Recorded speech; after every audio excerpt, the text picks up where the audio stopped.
A mí se me hizo muy raro el tema al inicio. Yo decía conocer al generoso y Pau me decía, pues si no te gusta, cámbiaselo.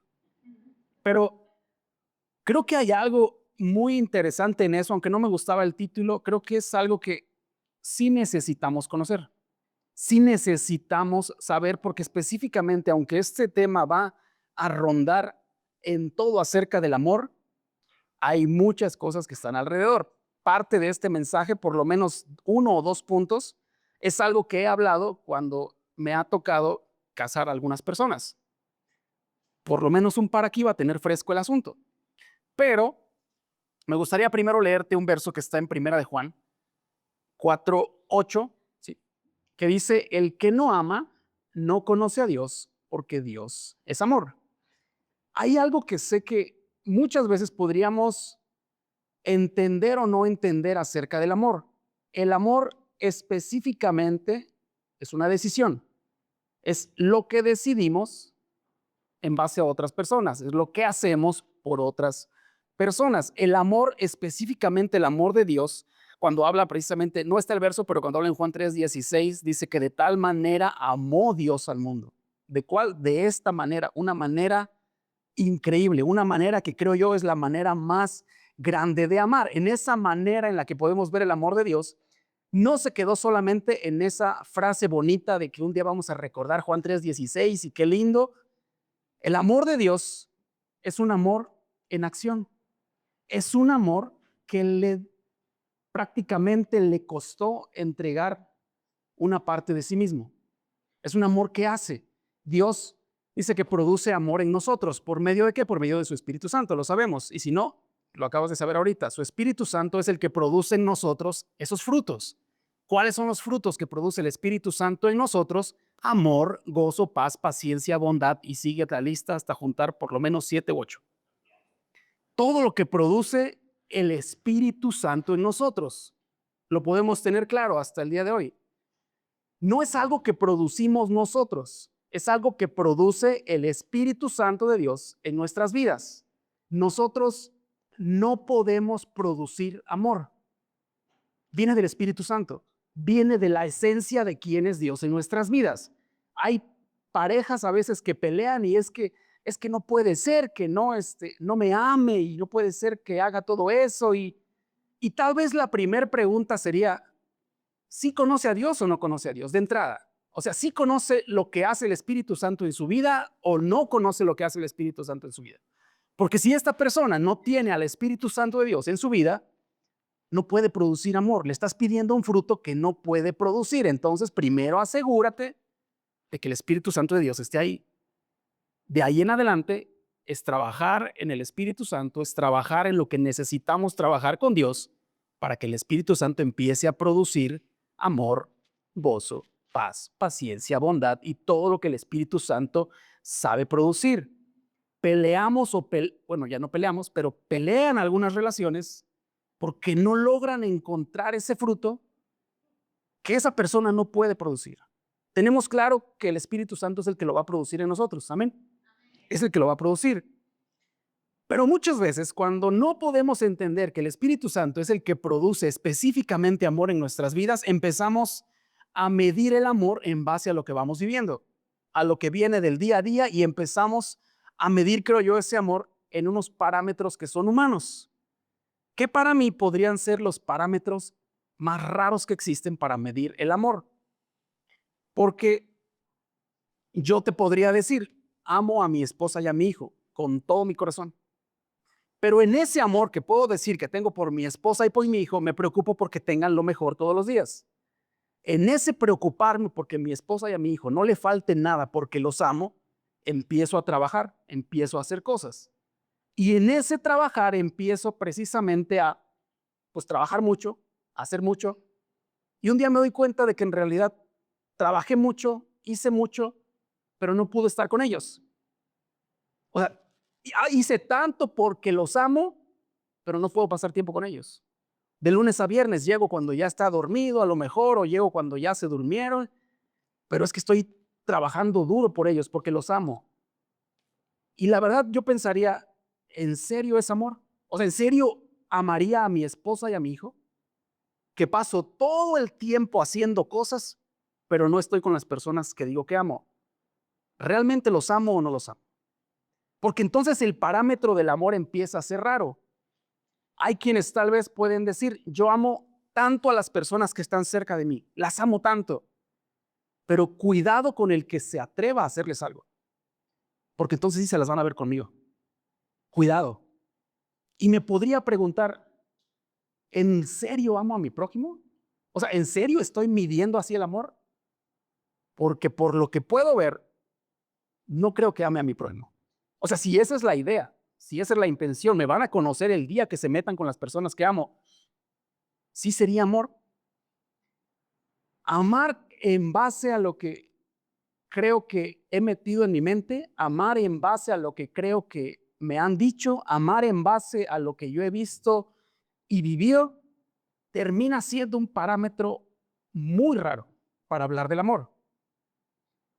Hay tal vez personas que pueden decir, es que estoy sufriendo y no me han amado, pero es que tampoco a mis papás. Y he escuchado mucho una frase a veces en donde hablan de las maldiciones generacionales. Es que no lo amaron, no me amaron, y mis hijos no los van a amar. Y la verdad es que simplemente creo a veces repetimos un patrón que vimos, que observamos, que cosas que pasé en mi vida. Yo podría decirte, yo muchos años vi a mi papá llegar con flores a la casa para dárselas a mi mamá. Muchos años, chico tal vez, puedo decir que los cachaba en la cocina como que abrazándose y muy románticos. Eso es lo que recuerdo de la acción. No hablo de otras acciones porque terminé siendo un mal hijo. No hablar de pelear y esas cosas porque también veía esas cosas, pero específicamente en el amor, veía yo cómo mi padre era con mi mamá, veía cómo llegaba, cómo con flores, cómo la abrazaba, cómo le decía cosas románticas. Así que sí, ese fue tal vez mi parámetro para amar. Y cuando empecé a tener una relación, me molestaba porque mi esposa pues no me decía cosas bonitas. Y me enojaba con ella porque pues que no es romántica conmigo. O sea, ¿por qué? Va a ser raro. A mí me gustan las flores, me gusta todo lo que son plantas, estas cosas. No es que yo dijera, ¿por qué no me regala flores? Pero tenía la idea que dar flores era una muestra de amor, porque lo veía, desde chico veía a mi papá llegar con flores. Eso es lo que yo tenía en mi mente, es que así deberían ser las parejas, así debería ser la manera en la que aman. Y como no me amaba en base a lo que yo vi, con lo que crecí, empecé a medir el amor de esa manera. No, no me ama. O sea, yo sí la amo, ella no. ¿Por qué? Porque yo sí doy flores y ella no. Es que yo sí amo, ¿por qué? Porque yo se lo digo todos los días y ella como no me lo dice, no. Empecé a hacerme tal vez esos parámetros en base a lo que iba viviendo todos los días. No sé a cuántos tal vez les dijeron en un momento, el momento en el que sientas esas mariposas en el estómago, ahí es. Eso es amor. Y empezamos a hacer, creo yo, parámetros muy raros de cómo deberíamos amar.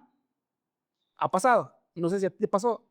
Yo en su momento podría decir, sí sentí algo ahí que dije, ella es, y ella fue. Pero no fue nada más por sentir cosas en el estómago. Pero podríamos tal vez relacionar un poco el amor así. O sea, relacionar el hecho de que amar es sentir, de que amar es poder experimentar incluso ciertas emociones. Y es, creo yo, raro porque en ese sentir, en ese emociones, un día podríamos pensar, es que yo siento que Dios no me ama. Es que siento que Dios no está conmigo. Es que siento que Dios dejó de hablarme. Es que siento que Dios está muy lejos. Es que siento que Dios, y empezamos a relacionar el amor de Dios con mis sentimientos y con mis emociones. Está conmigo porque lo siento. Está a mi lado, porque escuché una canción y sentí bonito.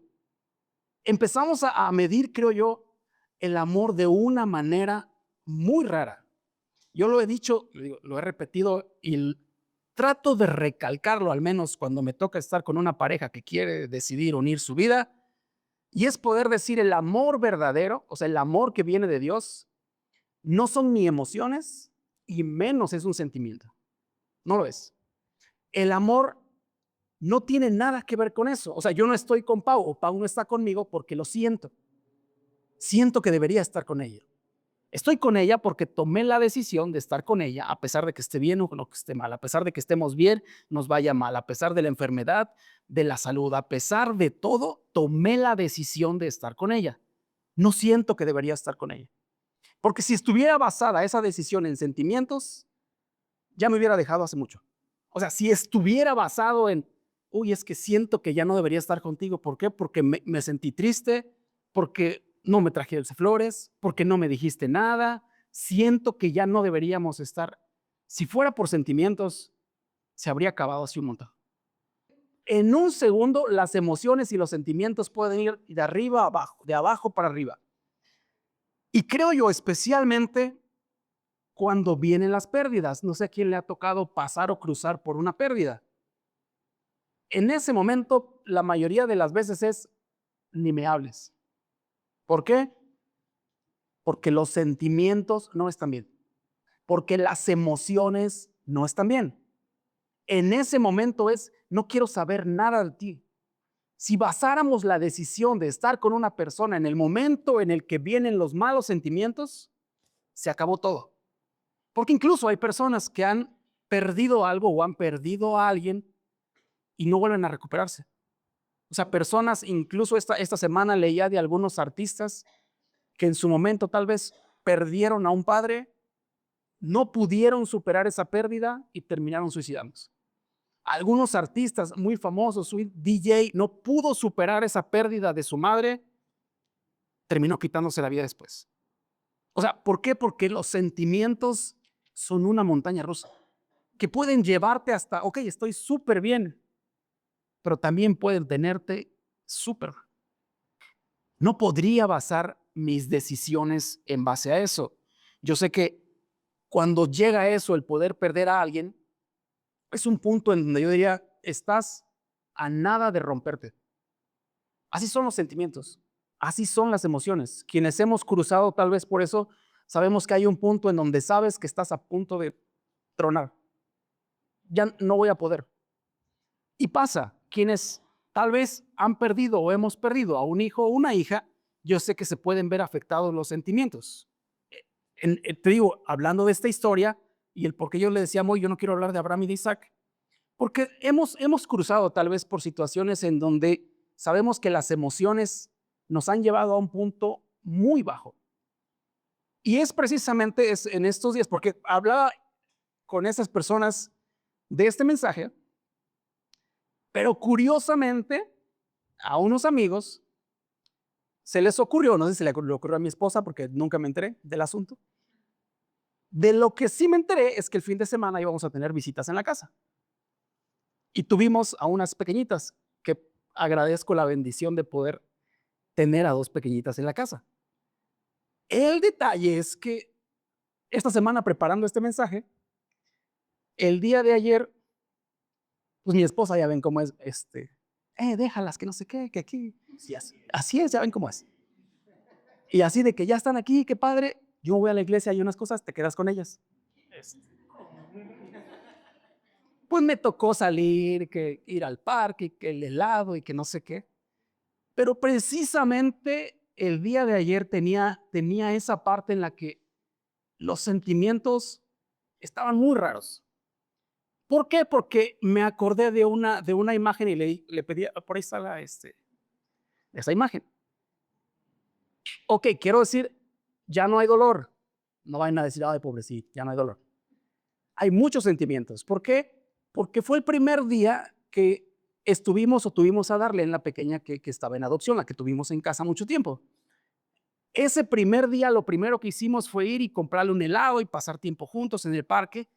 Y ayer precisamente yo le decía a Dani y a Pau, hoy esa Camille, ¿cómo me recuerda a Darlene? O sea, ¿por qué? Porque Camille que hablaba y bla, bla, bla, y que el helado y que quiero uno,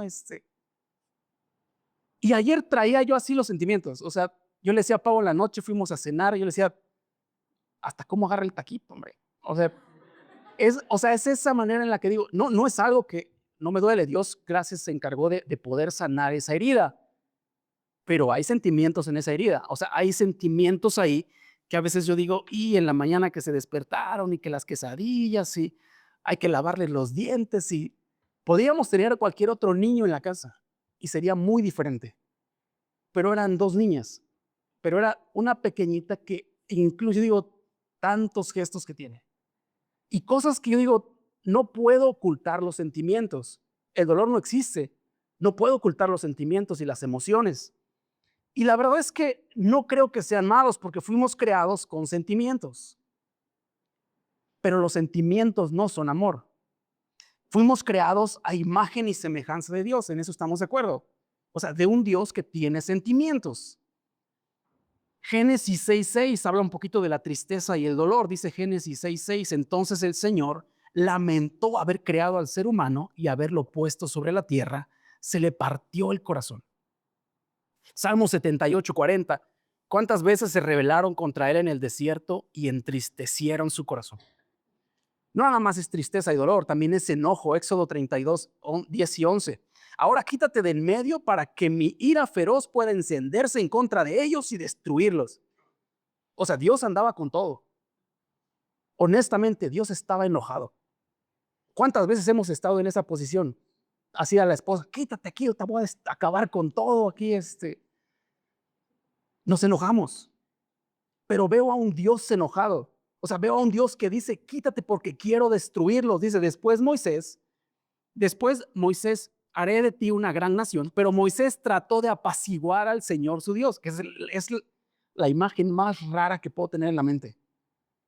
Un Dios enojado. Y es el hombre el que le dice, hey, tranquilo, espérate. Tú deberías estar del otro lado, tú deberías calmarme a mí, tú deberías no decirme, no te enojes.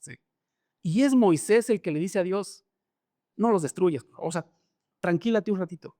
No puedes hacer eso, somos tu pueblo. No, dice, Señor, ¿por qué estás tan enojado con tu propio pueblo al que sacaste de la tierra de Egipto con gran poder y con mano fuerte?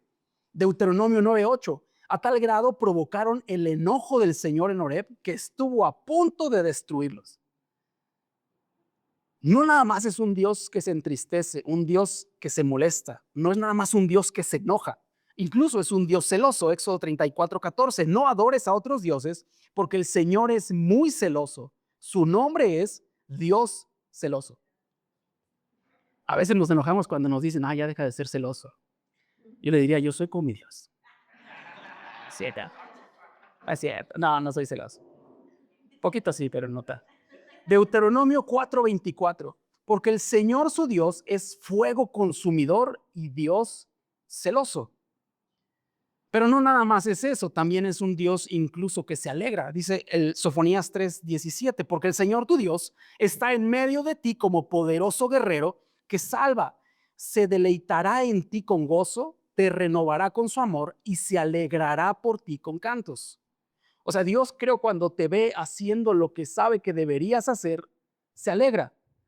Y esta imagen de Dios no solamente alegrándose de mí, sino cantando, porque lo hice sentir bien. ¿Cuántas veces algunos están en la regadera porque están enamorados ahí, y cantan bien mal, pero cantan en la regadera y todo, ¿Por qué? Por el amor, porque me produce un sentimiento que me lleva a hacer algo, ese sentimiento, sentir alegría. Y es lo que hace Dios. Dios es un Dios que siente, en eso estamos de acuerdo. O sea, hay un montón de versículos, hice la lista muy corta, pero hay un montón de versículos en la Biblia que hablan de un Dios que tiene sentimientos. Amén. Fuimos creados a su imagen, sentimos. Pero la verdad, cuando pienso en Dios, un Dios que tiene sentimientos, sí me pongo a pensar qué bueno que Dios no puso sobre la balanza los sentimientos de perder a su hijo. Porque si lo hubiera hecho, o sea, si Dios hubiera ligado sus sentimientos a la decisión de entregar a Cristo, ninguno de los que estamos aquí sería salvo el día de hoy. Ninguno de los que estamos aquí podríamos tener esa relación con Dios. Ninguno de los que estamos aquí se hubiera acercado al Padre gracias a Cristo si Dios hubiera antepuesto sus sentimientos. Pero es un Dios que siente. Sí, pero su amor no está basado en lo que siente. Porque creo yo perder a un hijo duele y mucho. Perder a un hijo o saber que mi hijo va a sufrir, ni de locos. Ay, tráeme a tu hija, ¿para qué? No, le voy a dar de latigazos ya que te vayas y no le voy a dar de comer y nada más cuidadito porque le doy un cachetadón. Ni de chiste nos los deja. Es en serio, porque nadie quiere ver sufrir a un hijo. Quienes tienen hijos lo saben. Nadie quiere ver sufrir a un hijo. Lo curioso es que en ninguna parte de la Biblia encuentro algo que diga que Dios es sentimientos. No hay una parte. Lo que sí encuentro es el verso que te leí hace un momento, en 1 de Juan 4:8, en el que dice, el que no ama no conoce a Dios porque Dios es amor. No es sentimientos, Dios es amor. Y el amor, entonces, si lo veo así, no es una cosa simple. No es como decir todos los días, hoy te amo y no es tan simple. El amor en esencia es Dios, no sus emociones. Las emociones de Dios, los sentimientos de Dios, todo lo que podríamos leer y lo que tal vez no podemos leer, porque están en la Biblia, pero no los puse. Las emociones o los sentimientos de Dios solamente expresan su carácter. Pero el amor, que no es lo que siente, expresa lo que Él hace. Dios no solamente siente, no, los sentimientos están aquí. La decisión de hacer está del otro lado. Porque si Dios hubiera actuado en base a sus sentimientos, no habría cruz. Así de entrada. ¿Por qué? Porque no voy a ver sufrir a mi hijo. Porque no voy a entregar a mi hijo para que lo lastimen. ¿Por qué? Porque si Dios hubiera seguido sus sentimientos, el dolor de entregar a su hijo, hasta ahí se acabó. La angustia de verlo sacrificado, hasta ahí se acabó. La traición que iba a venir de parte del pueblo, ni de chiste la va a cruzar. El rechazo de toda la humanidad una vez que entregó su vida y sabes que no quiero saber de Dios y menos saber que existe, habría razones suficientes para no entregar a Jesús si hubiera antepuesto sus sentimientos. Hay un montón de razones, pero habría razones muy específicas para que Jesús no hubiera venido a este mundo. Porque el sentimiento, creo yo, natural de un padre es proteger a su hijo. Es lo que hace un padre, no entregarlo. El sentimiento de un padre es cuidar a su hijo, no dárselo a los lobos. El sentimiento natural de un padre es poder proteger a su hijo. Pero Dios no actuó en base a sus sentimientos. Actuó en base a la decisión de amar. Y se empieza a poner interesante el asunto porque me gustaría hablarte un poquito de esta historia de Abraham. He hablado un poquito de esta historia y precisamente esta semana conflictuaba conmigo mismo para saber qué tomar de esta historia. En la semana que platicaba con estos amigos, decía, no, es que hay que hablar de la esclava y de Ismael, que fue el hermano como de la ley, y no, mejor hay que hablar de por qué llegó hasta ese punto, de por qué no confió en Dios, porque sí. En lo que coincidimos todos es que el punto central era el amor. Y precisamente el título de la historia, conocer al generoso, hablando específicamente de Dios. Y me gustaría hablarte precisamente de esta historia de Abraham y de Isaac. Abraham es un niño en ese momento que había nacido en Ur. Ur, tierra, se me fue el nombre de la región. Bueno, digamos que está del otro lado del mundo, donde está todo el pleito entre palestinos. Hay un punto específico, se me fue el nombre. Nació en Ur.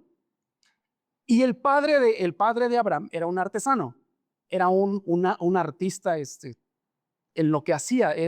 Creo yo, podría decir, si lo veo así, era un muy buen diseñador. Lo que se encargaba de hacer el papá precisamente de Abraham era poder tallar y construir cerámica, específicamente esculturas de dioses. Es lo que hacía. O sea, era una persona muy buena en lo que hacía. Abraham aprendió a escribir, aprendió todo lo que un niño en una buena posición podría querer. Aprendió matemáticas, aprendió astronomía y aprendió, creo yo, por su padre, a fijarse de más en la astronomía. Hay una parte de la historia que no está en la Biblia. Ahí dentro de la historia están los sumerios. Si ubican en los que... Ay, ya iba a decir una frase y luego van a regañando porque luego... Todos hemos estudiado, no voy a decir que no esto, porque luego sale ahí En las clases de historia te hablan que de los sumerios y de todo el rollo y todo lo que aportaron. Los sumerios fue una cultura que aportó demasiado a lo que el día de hoy podríamos tener en cuanto a matemáticas. Ellos fueron los que empezaron con la rueda, ellos fueron los que empezaron a medir todo el tema astrológico, astronómico. Era una cultura, te podría decir, muy desarrollada. Aportó muchísimo a lo que conocemos el día de hoy. En esa cultura nació Abraham. En esa cultura se desarrolló Abraham. En esa cultura, precisamente, Abraham vio lo que su padre hacía, que era tallar y esculpir dioses, específicamente el dios de la luna, que era el dios de la región de Ur.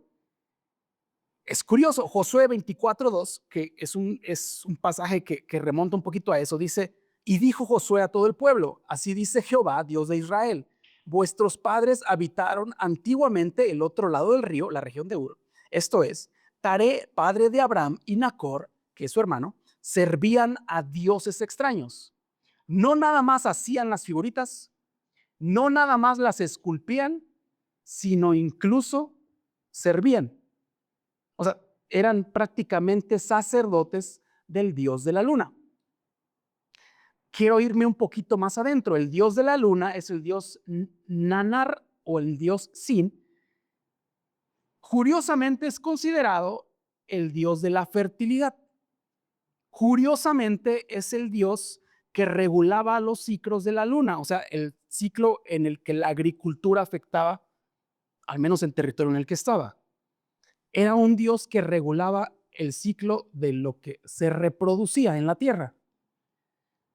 También era un dios considerado dador de descendencia y prosperidad, que se me empieza a hacer todavía más curioso.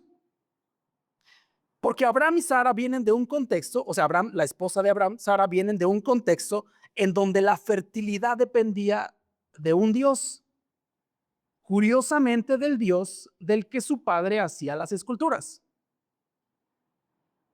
Con el paso del tiempo, y lo podemos leer en la Biblia, Abraham se entera de que Sara es estéril. Conocemos esta historia. Creo yo, es el mejor escenario para el Dios de la fertilidad, ¿no creen? A menos que sea falso. O sea, es el mejor escenario para el Dios de la luna, porque Sara es estéril, Sara no puede tener hijos. ¿Qué mejor escenario para el Dios al que le hago las esculturas para que me haga un milagro? ¿No creen eso? Yo creo que sí. Y yo pienso que qué bonito que el Dios de la luna le hubiera respondido. Pero no lo hizo. Y Abraham precisamente dejó de creer. Pasaron muchos años. Hay un lapso que marca la Biblia de 10 generaciones, cerca de 400 años desde Noé, que fue el que hizo el barco gigante para que vivieran. Desde Noé hasta Abraham hay 400 años. Hay 10 generaciones en las que Dios pareciera que no habló, en las que hubo silencio. Y a veces podemos llegar a pensar que es Dios el que no habla, ¿no? Siento que Dios no me habla. Siento que Dios no está cerca de mí. Siento que no quiere estar conmigo.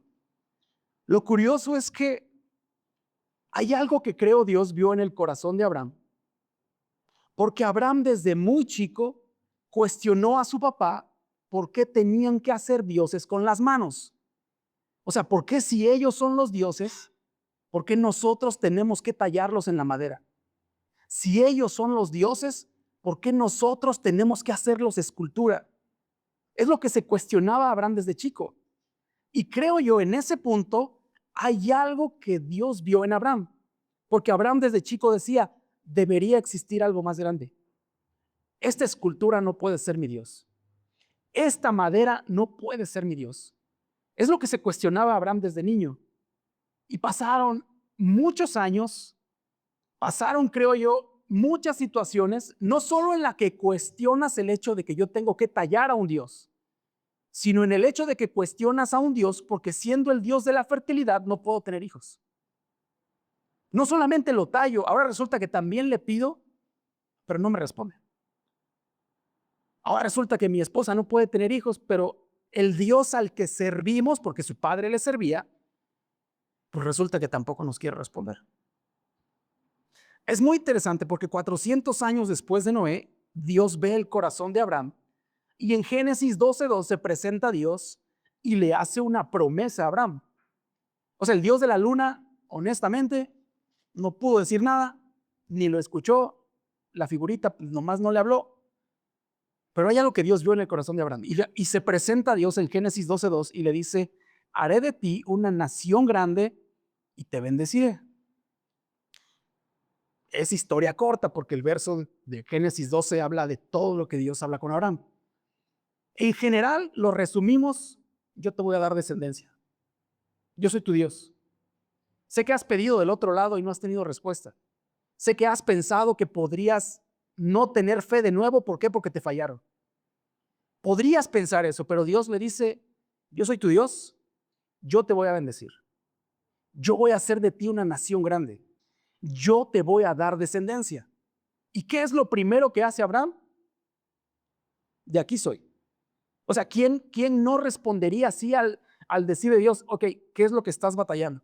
Porque en eso que has estado batallando, yo quiero mostrarte que puedo ser tu Dios. No, iba a decir peor aún, pero el hecho de decir específicamente en eso que has estado batallando, yo te voy a bendecir. O sea, en el momento en el que podemos escuchar esa promesa de Dios, es decir, yo voy. Abraham empezó a conocer a Dios y Dios cumplió sus promesas. No voy a hablar de la sierva y de Ismael. Dios cumplió sus promesas. A veces queremos ayudarle a Dios. Sale mal el asunto. Ahí resumo nada más la parte Sale mal el asunto. Me voy un poquito más adelante. Dios cumple sus promesas. Si Dios dijo que lo iba a bendecir, lo va a bendecir. Si Dios dijo que iba a hacer de él una nación grande, Dios va a ser una nación grande. Si Dios le dijo, yo te voy a dar descendencia, Dios le dio descendencia. Dios cumple sus promesas. Dios no es algo tallado, Dios no es un pedazo de madera. Dios, como decía Abraham de niño, Dios es más que eso. Y sí, Dios es quien cumple sus promesas. Pero entonces viene Génesis 22. Y te voy a leer Génesis 22 del 1 al 13. Dice Abraham, Dios hablándole, no soy yo, pero dice Dios hablándole a Abraham. Dice Abraham, aquí estoy, respondió. Y Dios ordenó, toma a tu hijo Isaac, el único que tienes y al que tanto amas, y ve a la región de Moriah. Una vez ahí, ofrécelo como holocausto en el monte que yo te indicaré. Abraham se levantó de madrugada, ensilló un asno, también cortó leña para el holocausto, y junto con 2 de sus criados y con su hijo Isaac, se encaminó hacia el lugar en donde Dios le había indicado. Al tercer día, Abraham alzó los ojos y a lo lejos vio el lugar. Entonces le dijo a sus criados, quédense aquí con el asno, el muchacho y yo seguiremos adelante para adorar a Dios, y luego regresaremos junto con ustedes. Abraham tomó la leña del holocausto y la puso sobre los hombros de Isaac, su hijo. Él por su parte cargó con el fuego y el cuchillo. Y los dos siguieron caminando juntos. Isaac dijo a Abraham, Padre, dime, hijo mío, aquí tenemos el fuego y la leña. Continuó Isaac, pero ¿dónde está el cordero para el holocausto? Del cordero, hijo mío, se encargará Dios, respondió Abraham. Y siguieron caminando juntos. Cuando llegaron al lugar señalado por Dios, Abraham construyó un altar y preparó la leña. Después ató a su hijo Isaac y lo puso sobre el altar, encima de la leña. A este punto, Isaac ya sabe lo que va a pasar. Voy a seguir con la historia, pero ya a este punto, y el niño está encima de la leña.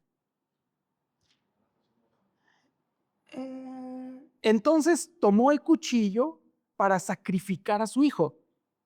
Pero en ese momento el ángel del Señor le gritó desde el cielo: Abraham, Abraham, aquí estoy, respondió. No pongas tu mano sobre el muchacho, ni le hagas ningún daño, dijo el ángel. Ahora sé que temes a Dios, porque ni siquiera te has negado a darme a tu único hijo. Abraham alzó la vista y en un matorral vio a un carnero enredado por los cuernos. Fue entonces, tomó el carnero y lo ofreció como holocausto en ese lugar. A veces te has preguntado por qué en algunas iglesias usan has visto como shofar, ¿cómo se llama? Un cuerno enorme así. Es La cultura judía lo tiene porque como Abraham encontró a ese carnero en ese lugar, para ellos es un símbolo de esto es lo que hizo Dios con Abraham, así que a partir de aquí vamos a tocar el cuernito del carnero. Nada más, me acordé y nada más quería no viene la historia, pero esta historia específicamente, estos 13 párrafos que acabo de leer, es una historia que sin decirlo encierra muchos sentimientos. Yo la leía y la verdad estaba preparando el mensaje y hay mucho dentro del corazón. Lo que sí veo es que en esta historia no hay ni un pequeño gramo de duda. Abraham había estado esperando esto por muchos años. 80 años, 90 años. O sea, es mucho tiempo para esperar un hijo.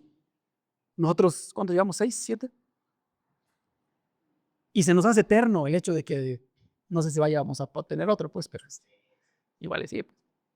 Se nos hace eterno el hecho de decir, es que ya pasaron 5 años, ya pasaron 6 años, ya pasaron 7 años. Abraham llevaba 80. Y después, casi de los 90 años, Dios le da un hijo. Ha esperado por mucho tiempo esta bendición. Mucho tiempo. Y de verdad es mucho tiempo. La promesa de Dios llegó a su vida. Y un día muy casual resulta que Dios se acerca con Abraham y le dice: necesito que me entregues a tu hijo. Es muy raro. Estas semanas hemos estado hablando de la generosidad. Ha sido el tema central, ¿no? Sé que todos la mayoría hemos estado aquí.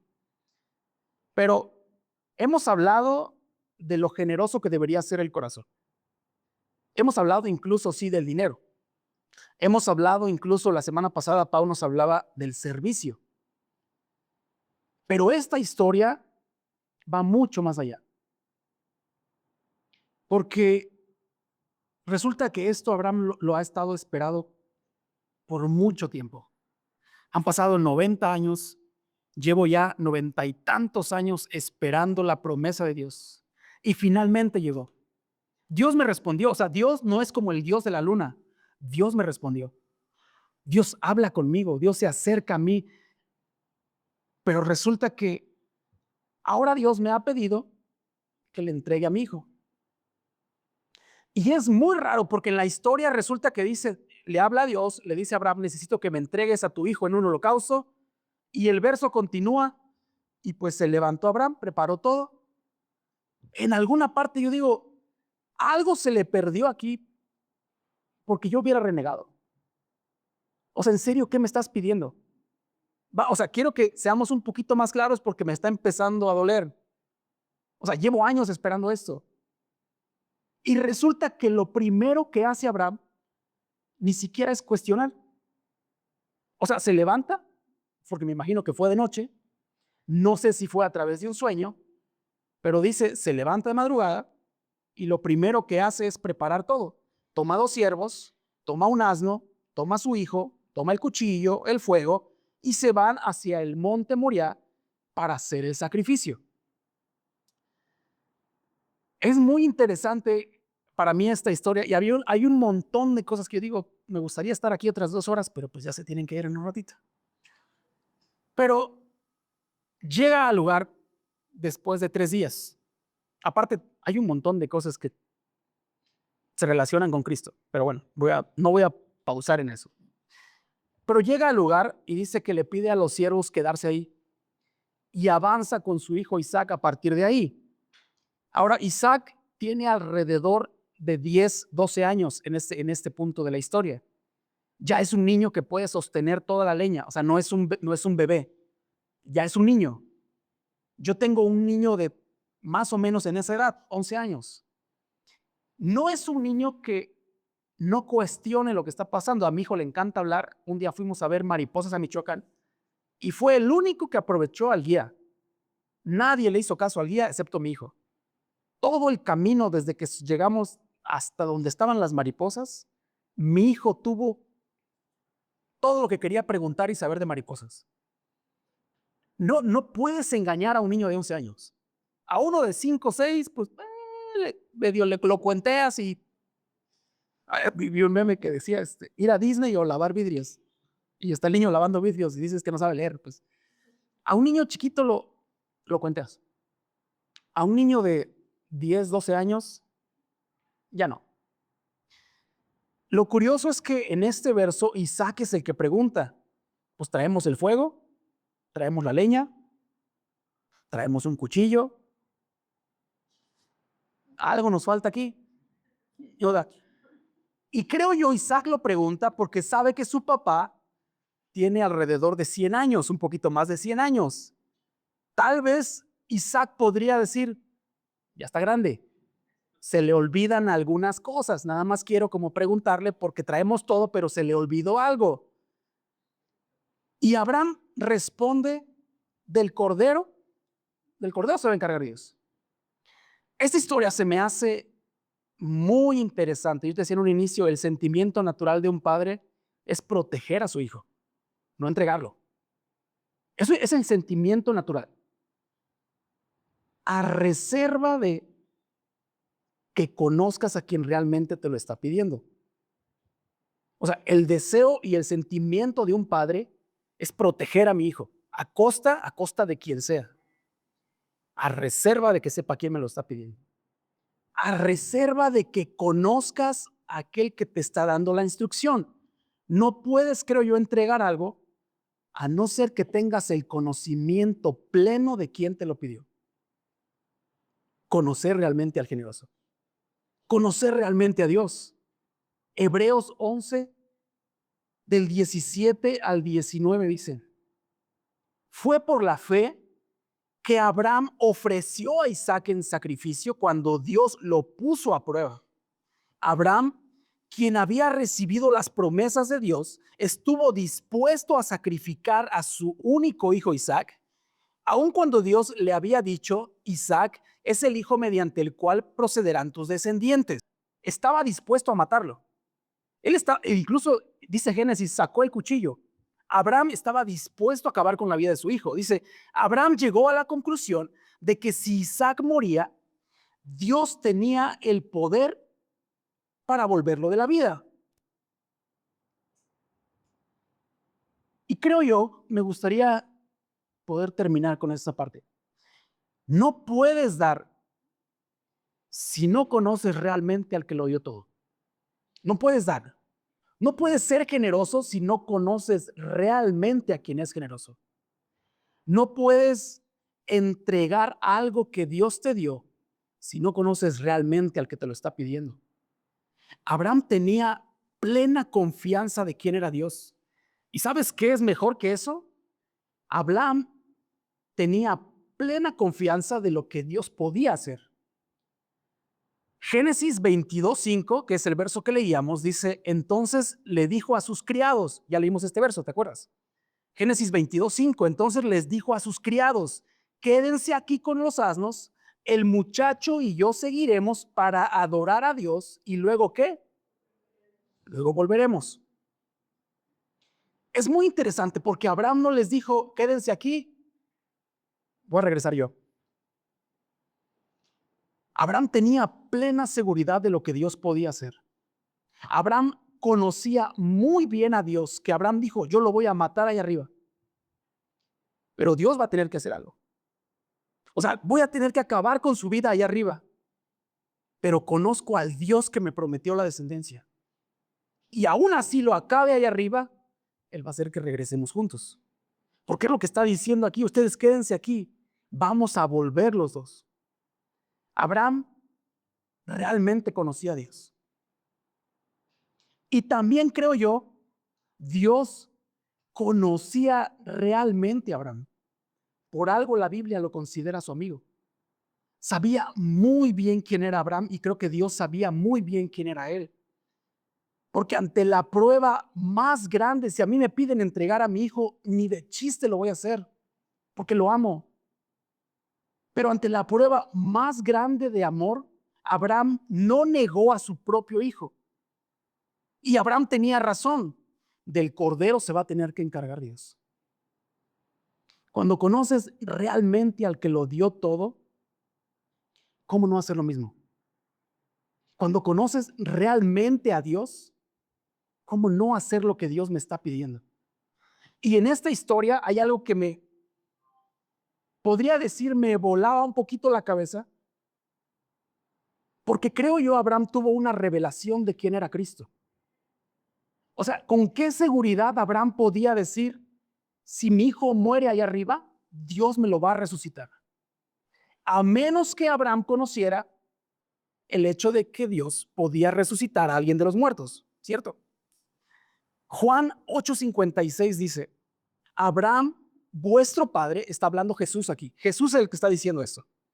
Abraham, vuestro padre, se gozó de que había de ver mi día. ¿Y qué dice? Y lo vio. En algún punto, Abraham tuvo una revelación de quién era Cristo, no solamente de quién era Dios, no solamente conoció a Dios como Dios era, no. Abraham tuvo una revelación de quién era Cristo e incluso de lo que Dios podía hacer. ¿Y qué dice Jesús? Vuestro padre se gozó porque él había de ver mi día. Y no tengo duda, dice Jesús, de que lo vio. ¿Por qué? Porque tenía plena seguridad de lo que Dios sabe hacer. Tenía plena seguridad, no solamente de que Dios puede darte eso que necesitas, no. Incluso si pierdes eso que necesitas, Dios puede volver a restaurar todas las cosas. Es muy interesante porque Abraham creyó que Dios podía darle descendencia. ¿Y qué hizo Dios? Se la dio. Abraham creyó que Dios podía resucitar de los muertos si él le quitaba la vida a su hijo. ¿Y qué pasó?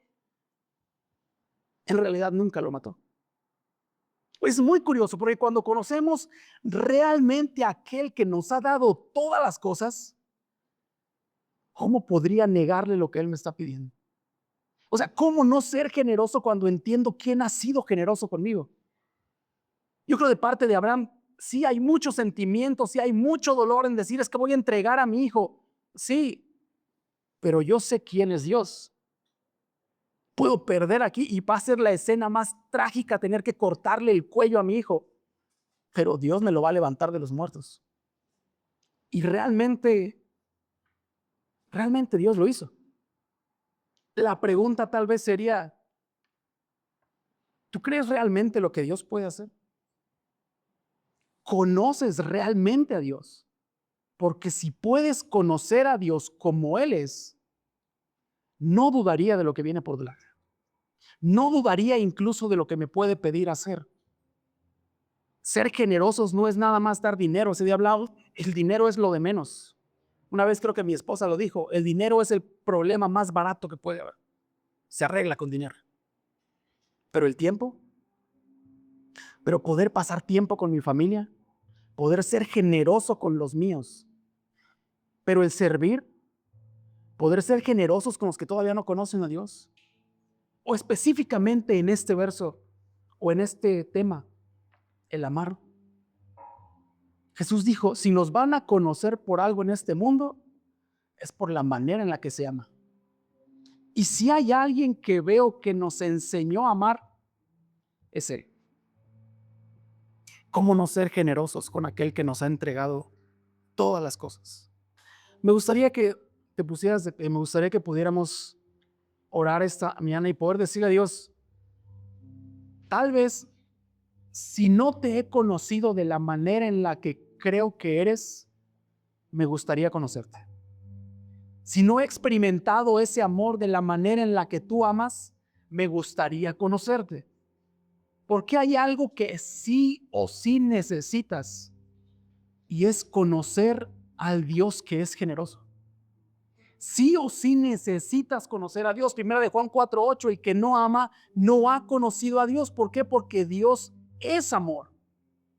Y ese amor quiere habitar dentro de ti. Ese amor quiere vivir contigo todos los días. Ese amor quiere que puedas ser lo que Él es, una persona que ama, una persona que no le duele entregar nada. ¿Por qué? Porque sabe que aún entregue lo que más quiero, Dios tiene el poder de volvérmelo a dar. ¿Qué podría perder? La Biblia dice, si Dios pudo entregar a Cristo, a su propio Hijo, si pudo darnos eso que Él amaba, incluso dice Jesús, ¿cómo no te va a dar entonces todas las cosas? Ya dio lo que más podría dolerle. ¿Cómo no te podría dar todas las cosas? El punto es que cuando veo a Abraham hacer esto, realmente conocí a quién era Dios. Y me encantaría que pudieras conocer a ese Dios. Me encantaría que pudieras darle la oportunidad de estar en tu corazón. Darle la oportunidad de que te guíe todos los días, que puedas caminar con Él todos los días. Y me gustaría que pudiéramos cerrar nuestros ojos, solo por aquellos que podría darles pena tal vez orar. Por aquellos que tal vez dicen, no, es que no me gusta que me vean orar y no me gustaría que me vieran. Me gustaría que pudiéramos cerrar nuestros ojos, porque si no le has dado a Dios esa oportunidad, si no le has dado a Cristo esa oportunidad de poder venir a tu corazón y estar en tu corazón y dejar que te guíe, que te enseñe y que te permita conocerlo a Él como Él es, me gustaría que pudieras darle esa oportunidad el día de hoy.